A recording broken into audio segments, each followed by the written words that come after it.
Economia da Educação, um olhar sobre o sistema de ensino português, escrito por Pedro Freitas. Condições socioeconómicas distintas estão na base de resultados escolares e, consequentemente, de empregos e salários desiguais. Apesar de, em Portugal, nas últimas décadas, se ter massificado o acesso ao ensino e melhorado o aproveitamento escolar, a diferença de resultados entre os alunos de famílias mais ricas e mais pobres persiste. Como resolver este problema? Este ensaio diagnostica o ensino em Portugal, relacionando o investimento feito em educação com a probabilidade de emprego e os salários no mercado de trabalho. Discute as questões mais urgentes que enfrenta o sistema de ensino português e sugere políticas educativas com um impacto positivo no percurso escolar dos alunos, no rompimento de bolhas sociais e na promoção da igualdade de oportunidades. Este audiobook foi produzido a partir do livro publicado em setembro de 2023. Na seleção de temas a tratar, a coleção Ensaios da Fundação obedece aos princípios estatutários da Fundação Francisco Manuel dos Santos: conhecer Portugal, pensar o país e contribuir para a identificação e resolução dos problemas nacionais, assim como promover o debate público. O principal desígnio desta coleção resume-se em duas palavras: pensar livremente. A Fundação nasceu em 2009, fundada por Alexandre Soares dos Santos e família, para estudar os grandes problemas nacionais e levá-los ao conhecimento da sociedade. A criação da Fundação Francisco Manuel dos Santos visa dar resposta a uma lacuna óbvia na sociedade portuguesa. Apesar da frequência com que no espaço público se discutem as mais variadas matérias, o debate em Portugal parece estar sempre mais apoiado em opiniões subjetivas e percepções individuais do que em dados sólidos e investigações cuidadosas. Assim, a Fundação publica livros e elabora estudos sobre temas relevantes para a sociedade, como a educação, a economia, a justiça ou políticas públicas, organiza encontros e debates onde reúne e dá voz a especialistas nacionais e internacionais, cria, compila e difunde dados sobre Portugal e a Europa através de várias plataformas. O objetivo último é contribuir para uma sociedade mais informada, reforçando os direitos cívicos dos cidadãos, a qualidade das instituições e o acerto das políticas públicas. Conheça todos os projetos da Fundação em ffms.pt. O liceu estava deserto. As aulas começariam daí a dias. Agora haveria apenas os exames da segunda época. E jamais eu esqueceria essa aparição do liceu, como de toda a cidade, tão estranha. Virgílio Ferreira, Aparição. Pessoalmente, estou sempre pronto para aprender, mas nem sempre para ser ensinado. Winston Churchill. Introdução. Quando é publicado o primeiro Anuário Estatístico do Reino de Portugal, em 1877, faz-se pela primeira vez o levantamento sobre o número de escolas, professores ou o grau de analfabetismo. Na década de 70 do século XIX, Portugal é um país com 4,5 milhões de habitantes, 3,7 milhões dos quais não sabiam escrever, uma taxa de analfabetismo de 82% e uma marca histórica profunda e difícil de apagar.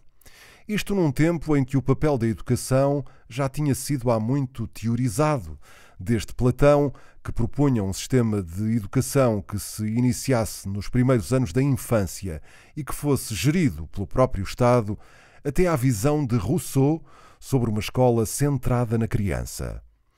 Há muito tempo que se olha para a escola como o instrumento de transformação social. A economia da educação insere-se neste caminho de discussão e de busca de uma escola que chegue a todos e, à semelhança do primeiro Anuário Estatístico português da segunda metade do século XIX, procura uma discussão baseada em dados e em informação que ajude a sustentar os nossos argumentos e as nossas decisões. Desde logo, distingamos A economia da educação não é sinónimo de economicismo na educação, nem uma disciplina que se debruça meramente sobre a gestão corrente e contabilística da escola. A ciência económica lida com tudo o que implica uma escolha e com os custos e benefícios a ela inerentes. Quando decidimos alargar a oferta de creches, investir nas infraestruturas de uma escola ou quantos professores o sistema deve contratar e em que condições, a todas estas decisões subjaz a escolha de uma política em favor de outra, de um custo em função de outro, na expectativa de que tal contribua para o progresso das aprendizagens dos alunos. A economia da educação encontra as suas raízes nas teorias de capital humano que relacionam o investimento feito em educação com os salários e a probabilidade de emprego no mercado de trabalho. A economia da educação dá, contudo, um passo atrás e olha para tudo o que está antes da entrada no mercado de trabalho, identificando as causas e os determinantes que explicam os resultados escolares dos alunos. Para tal, toma como base a denominada função de produção de educação.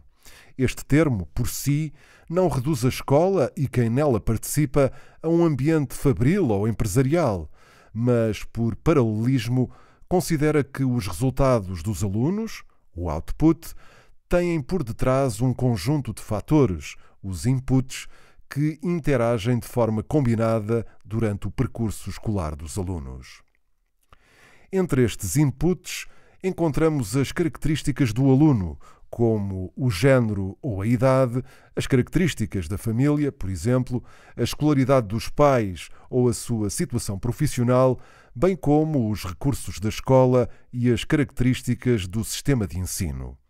Obviamente, a escola e a aprendizagem dos alunos são influenciadas por muitas outras circunstâncias, mas a função de produção de educação permite-nos enquadrar como diferentes políticas educativas afetam diferentes variáveis e que impactos produzem.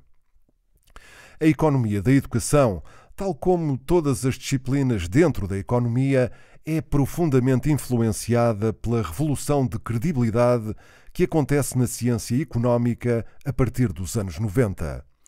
O acesso a um vasto conjunto de bases de dados levou muitos economistas a propor metodologias que permitissem estabelecer relações causais entre uma mudança de política e os resultados que esta gera. Em educação, a mera correlação entre uma mudança de política e os resultados dos alunos não nos dá, à partida, uma indicação se esta mesma política é boa ou má. Por exemplo, se estabelecermos uma simples correlação entre o número de alunos por turma e os resultados escolares dos alunos, observamos frequentemente que melhores resultados estão associados a turmas maiores. É esta necessariamente uma relação causa e efeito? Não, porque o que justifica esta correlação é o facto de, muitas vezes, termos turmas maiores em escolas que têm maior procura, em particular compostas por alunos provenientes de famílias de contextos socioeconómicos mais favorecidos e que, por esta razão, tendem a ter melhores resultados. Esta revolução empírica, que alia bases de dados ricas em informação a metodologias que nos permitem relacionar uma determinada política com um determinado resultado, é a base dos diversos temas que iremos abordar nos próximos capítulos. Da evidência empírica existente, partiremos para a análise do sistema de ensino português, sinalizando como este pode evoluir com vista a políticas mais alinhadas com aquilo que a experiência em Portugal e noutros sistemas de ensino nos indica. E há margem para esta evolução sem olhar para trás com uma visão catastrofista sobre o progresso que o país fez. O sistema português evoluiu muito nas últimas décadas. Passou por uma primeira fase, pós-25 de Abril, de massificação do acesso ao ensino básico e secundário, com a extensão da escolaridade obrigatória, primeiro até ao 9º ano e depois até aos 18 anos, e com um enorme alargamento da rede de escolas. Se no início de 1974 existiam menos de 150 escolas que lecionavam o ensino secundário, Este número cresceu atualmente para mais de 400. No final dos anos 90, acentua-se a necessidade de evoluir na direção de uma maior qualidade das aprendizagens, sobretudo quando são divulgados os dados das primeiras participações portuguesas em testes internacionais de leitura, matemática e ciências, como o PIRLS, Progress in International Reading Literacy Study, o TIMSS, Trends in International Mathematics and Science Study, e o PISA, Program for International Student Assessment. Os baixos resultados nestes testes internacionais despertaram novas políticas. O foco foi colocado em programas de promoção do sucesso escolar e reforço dos instrumentos de avaliação externa. E desde então, a evolução aconteceu. Entre 2000 e 2018, de entre os países da OCDE, participantes no PISA, Portugal teve das maiores progressões de resultados em leitura, matemática e ciências. Mas apesar deste progresso, temos hoje um sistema de educação que reflete ainda fortes desigualdades e é na diminuição do peso do contexto socioeconómico no percurso escolar dos alunos que se encontra um dos mais centrais desafios do sistema de ensino português. Nas escolas públicas, à saída do terceiro ciclo, o filho de uma mãe sem o ensino superior tem mais de 30% de probabilidade de obter uma nota negativa no exame final de português de 9º ano, enquanto para o filho de uma mãe com o ensino superior, esta probabilidade é de menos de 15%. Enquanto no ensino básico, só 1 em cada 5 alunos tem uma mãe com o ensino superior, já no ensino público universitário, esta percentagem aumenta para o dobro. Tal mostra como os alunos que conseguem chegar ao ensino superior são ainda, em média, alunos de famílias de contextos socioeconómicos mais favorecidos. Este é, assim, um ensaio que parte da evidência como fonte de informação para a mudança política, sendo esta base empírica, estatística e quantitativa um dos mais relevantes contributos da economia da educação para a discussão das questões mais urgentes que enfrentam os diversos sistemas de ensino. Este não é um ensaio com uma visão neutra, mas também não é um ensaio de facciosismos políticos ou científicos. A economia da educação não substitui o papel das ciências da educação, da pedagogia ou da psicologia. As diferentes disciplinas complementam-se na sua perspectiva, na sua metodologia e nas suas conclusões. Só nesta complementaridade pode o debate ser completo e informado. De mais educação a maiores salários. Há muito que a economia procura compreender como mais anos de escolaridade são o motor por detrás de maior crescimento económico e salários mais elevados. No caso português, esta relação tem particular relevância.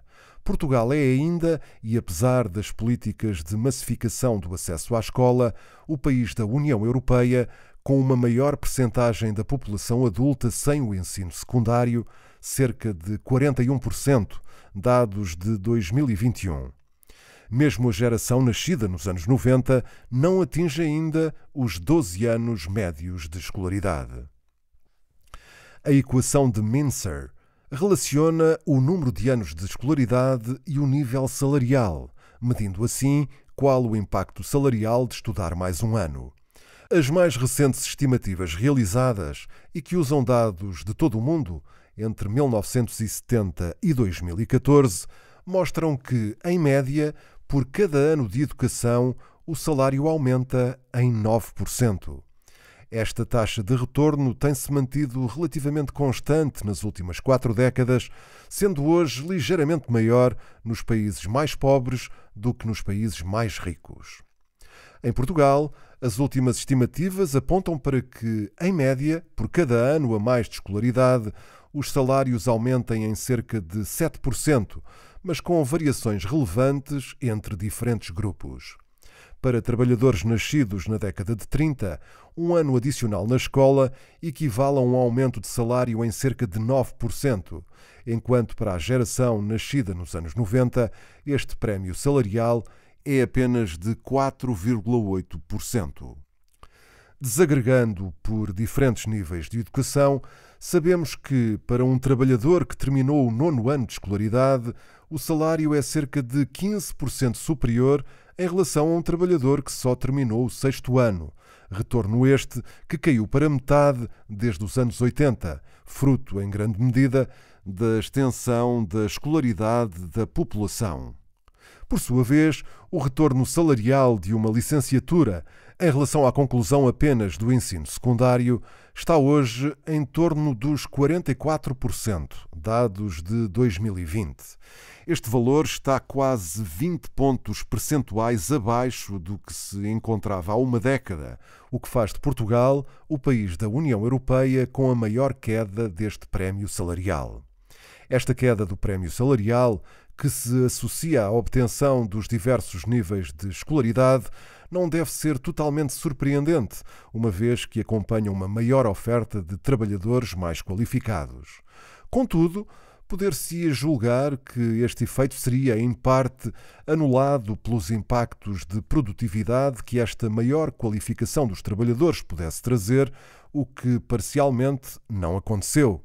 De facto, escolaridade e produtividade, duas variáveis que apresentavam uma tendência positiva e que caminhavam par a par até ao início dos anos 2000, descolaram a partir deste período e, desde então, o aumento da escolaridade deixou de ser acompanhado por uma produtividade que estagnou.